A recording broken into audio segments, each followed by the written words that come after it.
To BLITZ on Windstream Channel 4.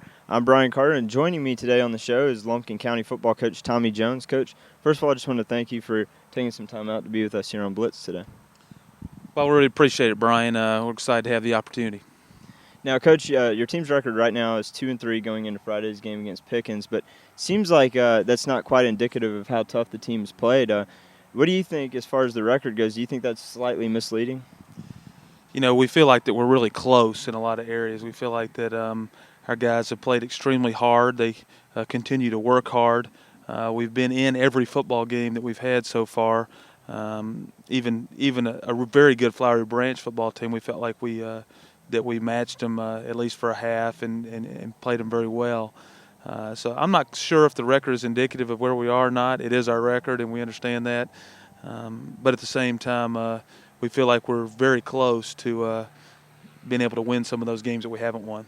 Yeah, like you said, you've had some tough games, and you have stayed in some of those. And in particular, I was here for the Flowery Branch game, and you guys held your own for the entire first quarter and into the second quarter.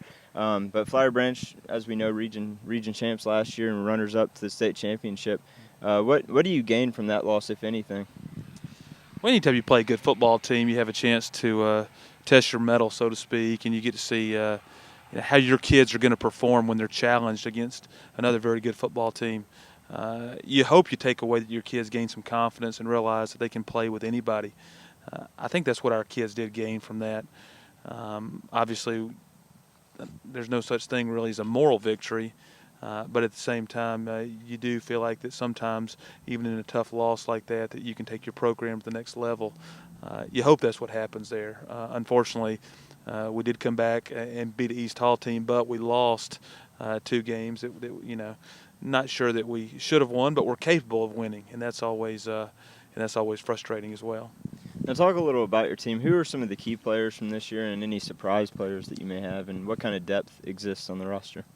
Right. Well, we have a few seniors that are actually 4-year starters, which is rare. Lance Chavala plays linebacker for us and fullback. We have Jake McClure that plays a little bit of tailback as well as linebacker also. Chad Fulton has been with us for 4 years and has played considerably during that time. Our quarterback, Taylor Guthrie, has really come on strong, and we're excited about his play. And that's just to name a few. I mean, we feel like we've had some players that have really stepped up and have been playing extremely well for us, and we're very glad they're on our football team. Now, Coach, 4-6 was your record last year in 2008. This year, it seems like your team has a chance to turn a really big corner for Lumpkin County football. What to you seems to be the biggest difference between last year's team and this year's team? I don't know if there's ever a difference. I mean, we like to think as a coaching staff that we demand a lot, but at the same time that we care about our kids and that we want to make sure that they get better every single day. One of our stated goals of our program is that we want to get better every day. Obviously that translates into get better every week. If we get better every week, then hopefully every year we get better. And as a program, that's where we set our sights is on improving.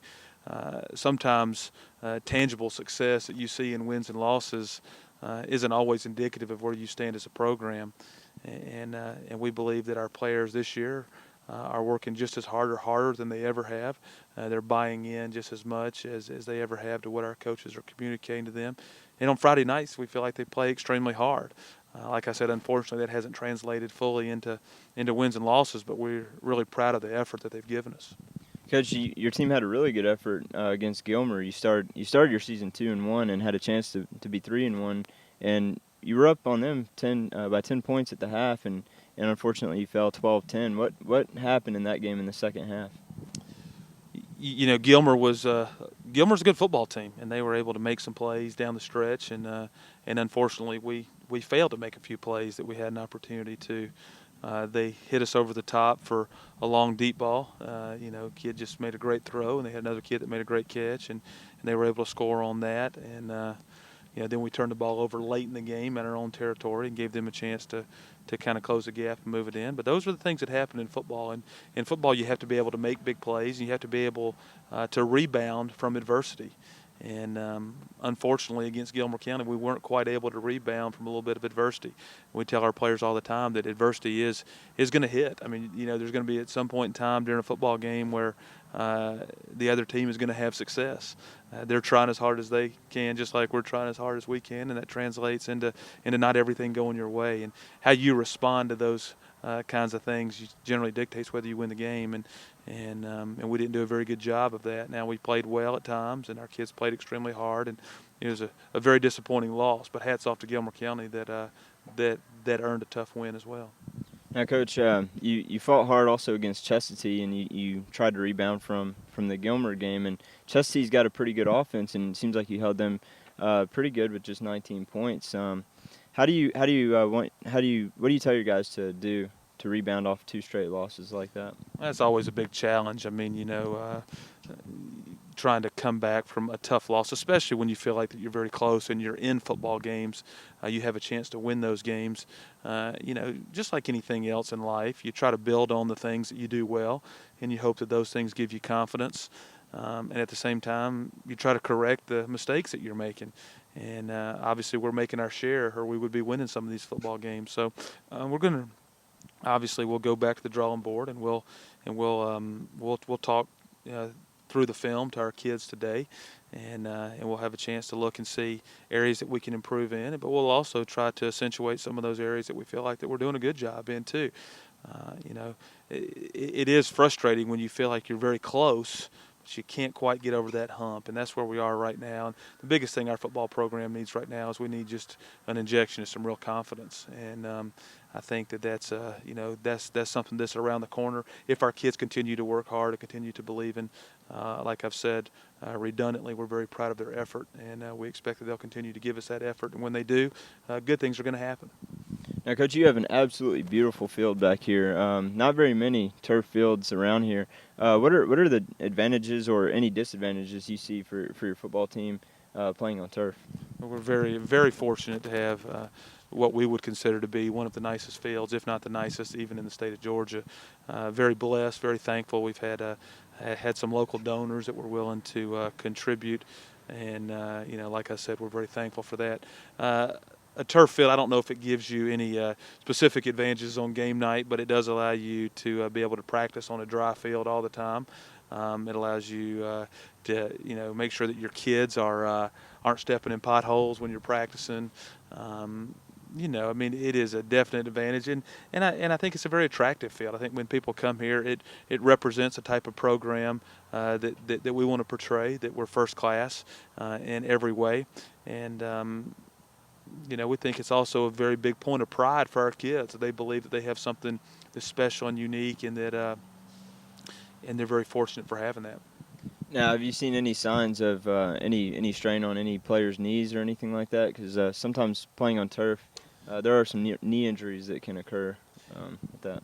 Yeah, back when I played, we would play on some very rough turf fields. The newest technology, this turf right here is called a Duraspine turf field, and it's made by Field Turf. And it's the same basic field that 28 different NFL teams have, either practice or game field. So it's absolutely as good as it gets, and we feel like it gives you lots of cushion. If you were to ask me, which field would be safer for injuries, unless you had the resources and the time and the financial wherewithal really to spend on a field and be able to groom it, manicure it, and keep it absolutely perfect, which very few people do in today's economy, I would say that our field out there is much better for any type of injuries than anything else going right now. Now, Coach, last question. Your last 3 games of the season, a bit tough. You have White County, you have Creekview, and North Hall, all 3 tough programs. How do you feel your team's going to measure up in the last 3 weeks of the season? Definitely be a big test for us. White County has an outstanding football team. They've gotten off to a good start.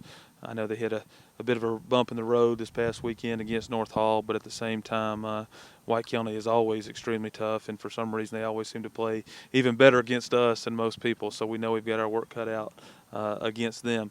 And then obviously you're talking about Creekview and North Hall that have had lots of success, 2 playoff teams last year. I think most of our players get excited about playing good football teams because you realize you have a chance to test yourself against a good football team.